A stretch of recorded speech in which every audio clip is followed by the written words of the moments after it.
we're in the middle of building this. Everyone's involved. Even we've hired Rebecca's brother Steven to paint this mural of a sunset at the ocean. Yep. And Andrew, what was Andrew working on? I know he's working on something. Andrew, he was working on a window that had brooms hanging from it. The broom display case. A broom display case window. For Diagon Alley. Yeah, it looked like Diagon Alley. That was really well done too. And Ryan was basically building everything else. Yep. Your mom was helping with. We were cutting styrofoam rocks. Styrofoam rocks for the like cave, like that you had to walk through to get into the escape room. So we're in the middle of this project, and all of a sudden, and because we were living at the time by the mountains, right up on the mountains of Spanish Fort Canyon. Yep. And so all of a sudden, a fire starts.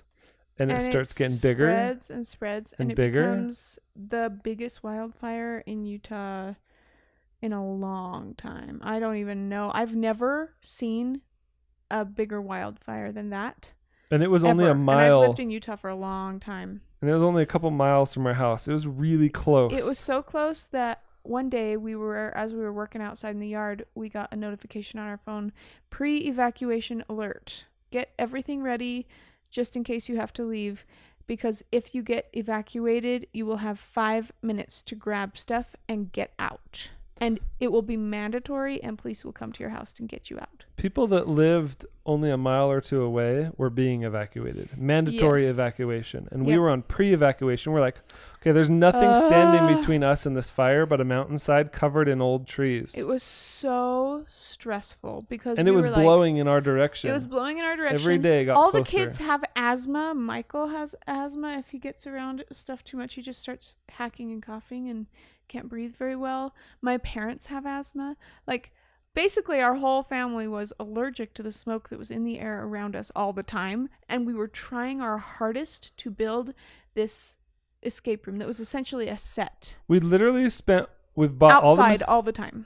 We'd already bought almost all the materials at this point. We were thousands of dollars invested. Yep. The props were almost done. We were, I think, only 10 days or 2 weeks away from CVX Live at this point. Yep. We were like close to the finish line, but not quite there when the fire started coming. And there was actually smoke in the air in our house.